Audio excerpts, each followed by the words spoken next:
안녕하세요. 선샤입니다. 만나서 반갑습니다.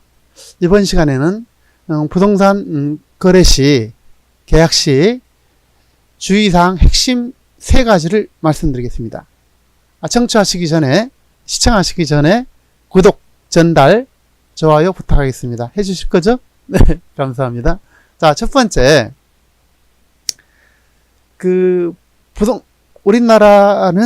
우리나라에서 등기부 등본만 믿고 거래해도 된다, 안 된다? 안 된다. 답은. 왜 그러냐? 우리나라는 등기부 등본에 공신력을 부여하지 않았습니다. 다시 말해서, 부동산 등본을 보고 그대로 계약해서 그 권리를 보호하지 않겠다라는 것입니다. 왜 그럼 이 제도를 선택했느냐? 자, 사기, 이조, 입법 이런 것으로 인해서 실소유자 아닌 사람이 이 부동산에 기록이 될 수가 있어요. 예를 든다면 이런 거겠죠. 자, 남편이 통상이자 그러니까 이제 말씀드리는 거예요. 그러니까 반대인 경우도 있으니까 이제 오해 없으시기 바랍니다. 남편이 이제 출장을 이제 외국으로 출장 갔고 또 장거리 떨어져 있는 상태에서 부인이 이제 자기 앞으로 이 등기를 이전을 했어요. 이럴 수 있거든요. 그런데 그냥 부인한테 뭐 신분증, 뭐 인감도장 이런 거 다 맡겨져 있기 때문에 이제 가능합니다. 이게 있을 수 있고 또 이제 그런 경우가 간혹 있죠. 심지어는 뭐 이제 뭐 이렇게 꼭 아주 나쁜 얘기를 해서 죄송합니다만 어쨌든 이제 뭐 남편을 죽일 수도 있고요. 이 약물을 통해서든 뭐르든. 그래서 그것이 나중에 밝혀졌다 이거죠. 그러면 이제 부인 앞으로 이전된 등기를 보고 산 나는 그것을 토해낼 경우가 생기는 거예요. 왜냐하면 부인이 불법 행위를 했잖아요. 그렇기 때문에 부인이 권한자가 아닌 거예요. 그러면 나는 어디 가서 이제 하소연을 해야 되죠? 하소연할 데가 없습니다. 감옥에 가 있는 부인한테 이제 돈을 청구해야 되죠. 그 부인이 돈이 있을까요? 없습니다. 반대인 경우도 마찬가지죠. 남편이 이제 그렇게 할 수도 있겠죠. 예를 들면 불법 이조, 뭐 사기, 뭐 이런 것으로 꼭 부부간에만 그런 건 아니에요. 여러 가지 경우가 생깁니다. 그럴 때 우리나라는 실소유자를 인정하겠다 그런 얘기죠. 형식적으로 부동산 등기부에다가 기록되어 있는 사람을 인정하는 것이 아니라, 아시겠죠? 뭐 다른 나라는 이제 반대인 경우도 있습니다. 근데 어쨌든 우리나라는 그것이 합리적이라고 생각하기 때문에 우리나라는 부동산 등기부에 공신력을 주지 않았다. 다시 말해서 그것만 믿고 거래할 것이 아니라 좀 더 살펴볼 필요가 있다. 맨날 그런 건 아니니까 이제 특별한 경우를 우리는 이제 관심을 가지고 봐야 돼요. 재수가 없으면 어쩔 수 없겠지만, 자, 첫 번째로는 이제 뭐 그 등기의 소유권이 이전되자마자 즉시 파는 거, 터무니없이 가격이 싸는 거, 급매로 파는 거, 뭔가 쫓깃한 그런 물건들, 또 뭔가 뭐 종중 토지 뭐 이런 것, 종중 부동산 이런 것들 조심해야 됩니다. 그리고 뭔가 좀 꺼림직스럽다 여러 가지 경황으로 봤을 때 그런 건 사면 안 됩니다. 그것은 내가 다시 토해낼 수가 있어요. 아시겠죠? 우리나라는 절대 부동산 등기부 등본에 공신력을 준 바가 없습니다. 자, 두 번째로는 정당한 권리자하고 계약을 해야 됩니다. 정당한 권리자. 정당한 권리자는 누굴까요? 부동산 등기부에 등록되어 있을 뿐 아니라 그 사람이 정당한 사람이어야 된다 이거죠. 예를 들어서 이런 경우예요. 자, 부부간에 있는데 부인이 남편 어떤 그 부동산을 팔게 됐어요. 이렇게 팔게 됐는데 이제 매수인은 이제 이렇게 요구를 하죠. 그러면 남편의 유임장과 인감을 떼어라. 그러면 이제 그 남편의 계좌를 달라 라고 해서 정상적으로 다 이게 거래를 딱 했습니다. 장기까지 다 치렀어요. 등기까지 이제 마쳤죠. 그런데 남편이 나타나서 무슨 소리냐, 나 그거 판 사실이 없다, 소유권을 되찾아 와야 되겠다, 재판에 갑니다. 그러면 이것이 뺏길까요? 안 뺏길까요? 뺏깁니다. 황당하지만 뺏깁니다. 자, 어디서 문제가 있었냐면은 그 인감에 본인이 안 했던 거예요. 본인이. 발급자가. 대리인이었다 이 말이죠. 대리. 대리인은 인정하지 않습니다. 특히 가까운 사람일수록 인정하지 않습니다.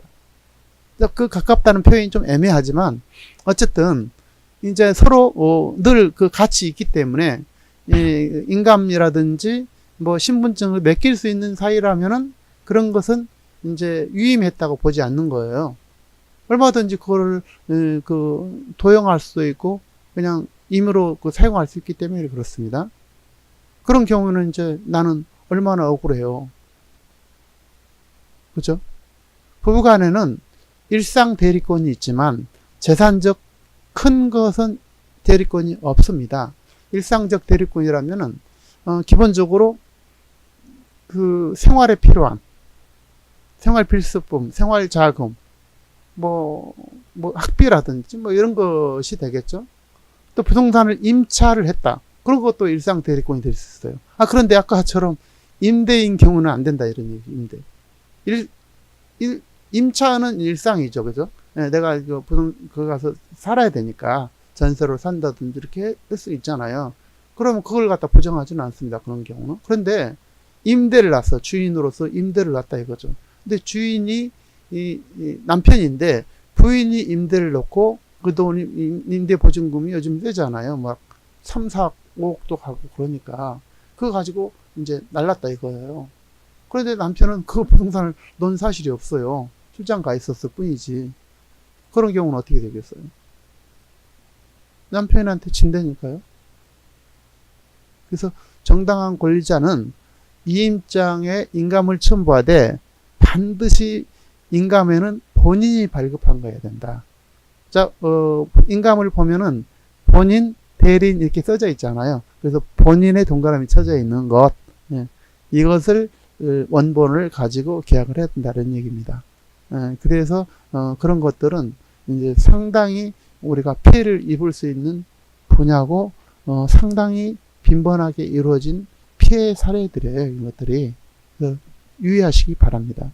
재수 없으면 내한테 해당될 수가 있어요. 자, 세 번째로는 특약사항을 잘 쓰자는 거예요. 특약사항. 특약사항은 이제 그 명시되지 않은 것은 이제 법에 따르거든요. 법과 뭐 관습에 따른다 이렇게 이제 통상 표시를 하죠. 그런데 서로 의사가 합치되지 않은 상태에서 큰 금액이 왔다 갔다 할 수 있어요. 이럴 때는 이제 분쟁이 되죠.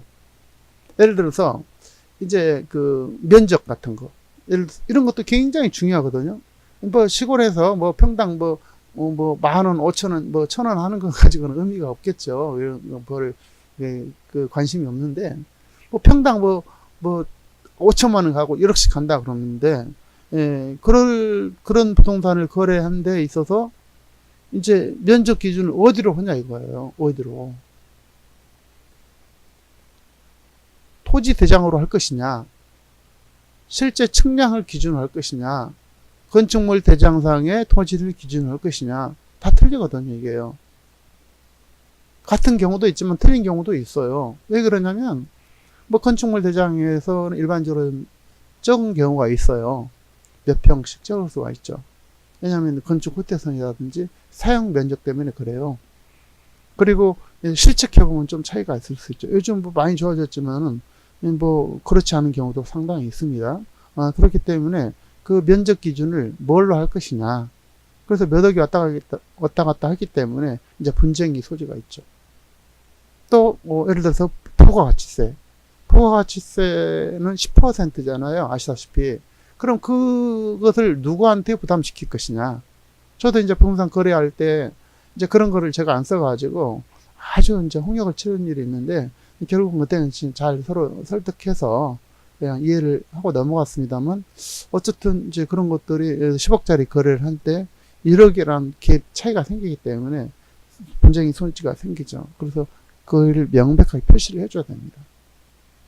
다음에 이제 예를 들어서 거기에 이제 큰 큰 것에 차지하는 것은 어떤 시설이라든지 뭐 지상권이라고 할 수 있는 뭐 귀중한 나무라든지 돌이라든지 이런 것들은 이제 소유 관계를 명백하게 해야 됩니다. 또 현재 지금 부족되어 있는 생산물이라든지 또 여러 가지가 있을 수가 있겠죠. 그래서 이제 큰 것은 이제 적어도 기록을 해서 분쟁이 없도록 해야 된다.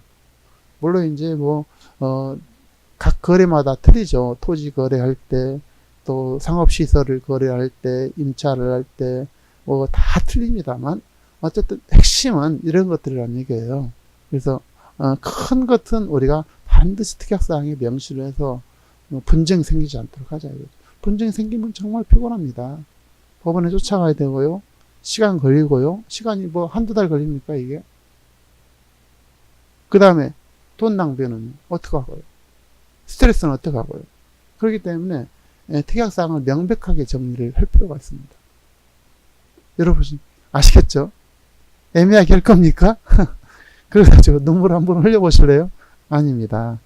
잘 하셔야 돼요. 부동산은 이제 큰 거래기 때문에 잘 해야 됩니다. 그래서 이제 다시 한번 요약하면 우리나라 부동산 등기부등본은 공신력이 없다.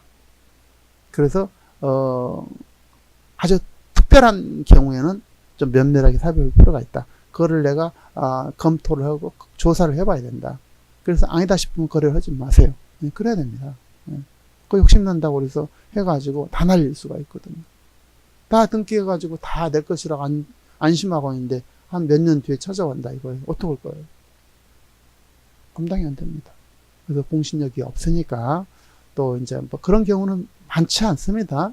그렇지만은 이제 특별한 어떤 물건, 그런 거, 뭔가 좀 꺼름직스러운 거, 또 가격이 막 싸다든지 이런 거 말씀드렸죠.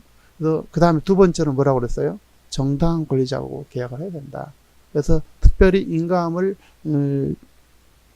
대리로, 그러니까 이임장을 처음 해서 인감을 처음 보더라도 대리인 경우는 안 된다.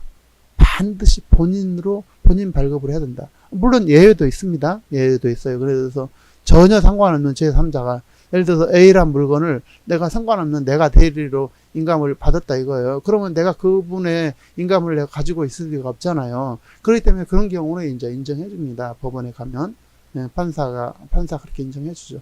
그래서 일반적으로 특별한 경우를 제외하고는 본인 발급한 걸로 하자. 우리는 그렇게 그냥 아예 인식을 하시자고요. 그래서 인감 보면은 야 인감 누가 띄었지?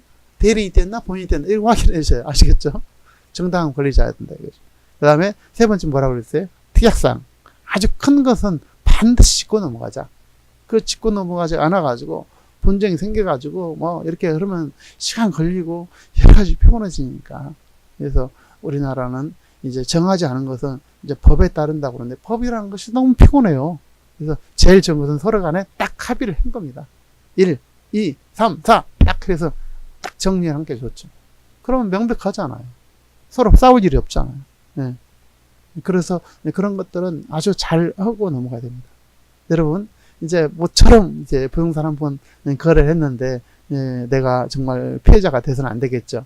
더더욱이나 우리처럼 공부하는 사람들이 여러분 이렇게 함께 귀한 시간 함께 해주셔서 감사하고요. 구독, 좋아요 전달해 주실 거죠? 하셨나요? 감사합니다. 또 다음 시간에 멋진 주제로 또 뵙겠습니다. 감사합니다. 선샤입니다.